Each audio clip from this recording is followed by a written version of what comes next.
Juan, this week your op-ed piece, Al-Qaeda Stirs Again, ran in the New York Times, and it spurred a debate about Al-Qaeda stirring again.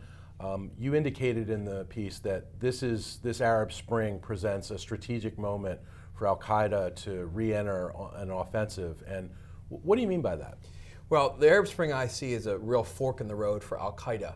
The very nature of the spirit of the Arab Spring, with the youth dynamically taking to the streets, throwing off the shackles of authoritarianism and fear, doing it in a secular, non-violent, modern way, really runs completely counter to the Al-Qaeda ideology, which has always talked about the use of violence to throw off the autocratic shackles of the regime and to use violence as a way of establishing a religious order in the region. So the very nature of the spirit is an existential threat to Al-Qaeda. That said, the disillusionment, discontent, chaos that can come from the Arab Spring, and that frankly Al-Qaeda is banking on, really is a potential opportunity for them as well. On the eve of the Arab Spring, Al-Qaeda in the Arab world, people have to remember, was not doing all that well. Their popularity was down, their operational activity, other than Yemen, was fairly weak in global terms. And so Al-Qaeda is starting to see this as a potential opportunity as well as an existential threat. And you see this in what they're saying. Ayman al-Zawahiri, Al-Qaeda's #2, has now put out 5 separate statements on this. Anwar al-Awlaki, the Yemeni American cleric, now part of Al-Qaeda's group in Yemen, has put out a long essay on this issue. And all their affiliates are starting to talk, and there's buzz about this. And really what they're doing is they see this as an opportunity for operational breathing space, so they can take advantage of the chaos in places like Yemen and Libya. And they also see this as an opportunity to take advantage of what they see to be ultimately a disillusionment of the democratic revolutions. And so, for example, in Zawahiri's 4th statement, he talks about the indictment of democracy. He goes through an entire list of things that he's criticizing democracy for, and basically says, watch out, the West is going to be the puppeteers behind all this, and you're going to be disappointed. We have to use jihad to establish Sharia. That's the only way to establish justice and freedom.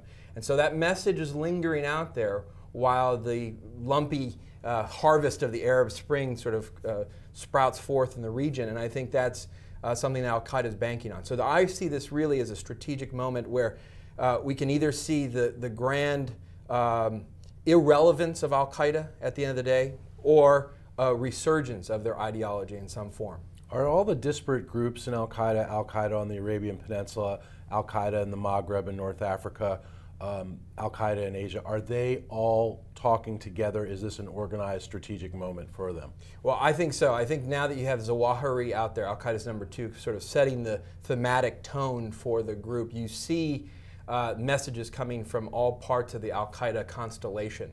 And so you have Al-Qaeda in the Islamic Maghreb, for example, which is most relevant given what's happening in North Africa, basically saying, we're with you protesters, while you're taking to the streets, we've been fighting in the mountains. Continue what you're doing. They're applauding the attacks on Gaddafi.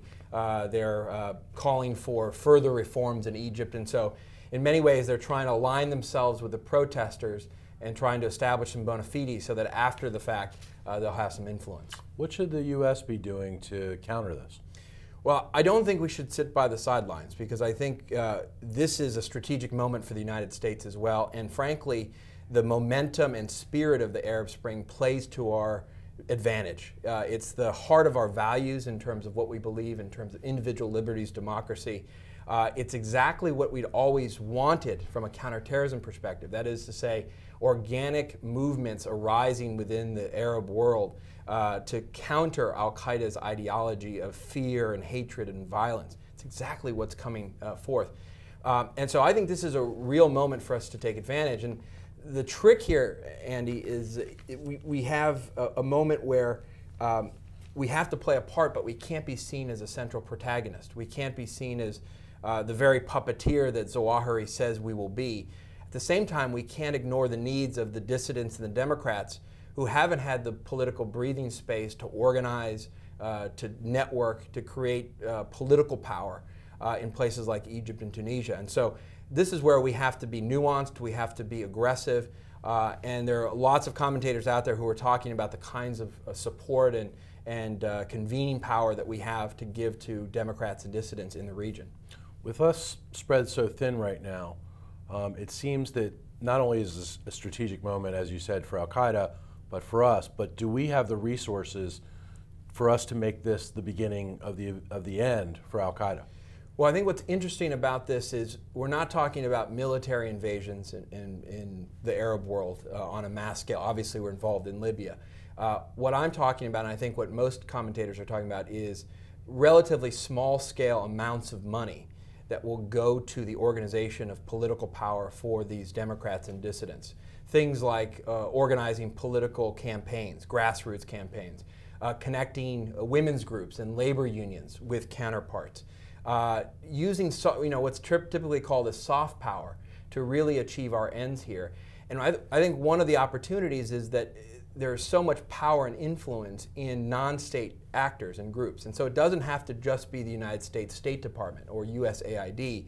It can be these other power centers, like the business diaspora within the U.S., Egyptian American businessmen, Libyan Americans who are already out there helping the rebels. I mean, there's great power in the private sector itself to give not only resources, but also expertise throughout the region and to help the reformers win. Fascinating stuff. Juan Zarate, thank you for your time. Thanks, Andrew.